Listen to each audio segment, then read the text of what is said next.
This channel does not promote any violent, harmful, or illegal activities. All content provided by this channel is meant for an educational purpose only.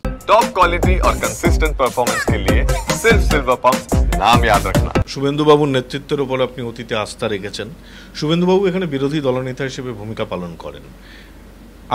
আপনার কি মনে হয়, মানে শুভেন্দুবাবুকে এগিয়ে দেওয়া উচিত? শুভেন্দুবাবু যে আপাতত যতজন আছেন বিজেপিতে তার মধ্যে যে যোগ্যতম মানুষ, এ কথা আমি বহুদিন ধরে বলে আসছি, এখনো বলছি, এই মুহূর্তে বলছি। কিন্তু ন্যূনতম প্রয়োজন হচ্ছে একজন পূর্ণ সময়ের সভাপতি। সেটা শুভেন্দুবাবুও নন। সেটা শুভেন্দুবাবু হলে আমি খুব খুশি হব, কারণ আমি মনে করি যে শুভেন্দুবাবুই হচ্ছেন যোগ্যতম মানুষ।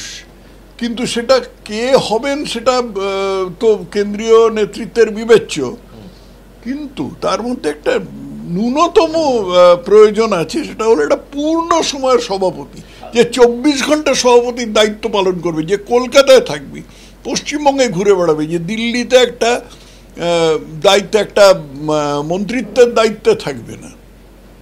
না, শুভেন্দুবাবু যেমন বিরোধী দলনেতা হিসেবে দায়িত্ব কর্তব্য পালন করেন, পাশাপাশি রাজ্যের বিভিন্ন জায়গায় ছুটে যান। আবার সুকান্তবাবুকেও দেখা যায় বিভিন্ন জায়গায় উনি যথেষ্ট আগে থেকে অনেক বেশি ভিজিবল হয়েছেন। তো এই যে সুকান্তবাবু শুভেন্দুবাবুর যে জুটি, এই জুটি মিলিতভাবে কি কাজ করতে পারে না?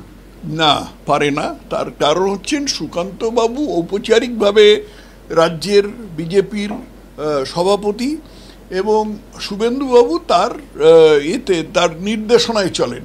কিন্তু সুকান্তবাবু এই রাজ্যের পূর্ণ সময়ের সভাপতি নন।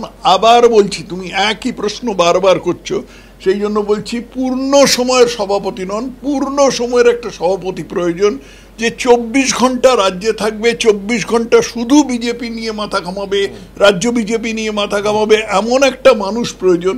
সে যে মানুষই হোক, সেই মানুষ, যে সুকান্ত মজুমদার হতে পারেন, শুভেন্দু অধিকারী হতে পারেন, যে কেউ হতে পারেন, রামা সেবা, যদু মধু, যে কেউ হতে পারেন, কিন্তু একটা দরকার। তো কি আশ্চর্য কথা!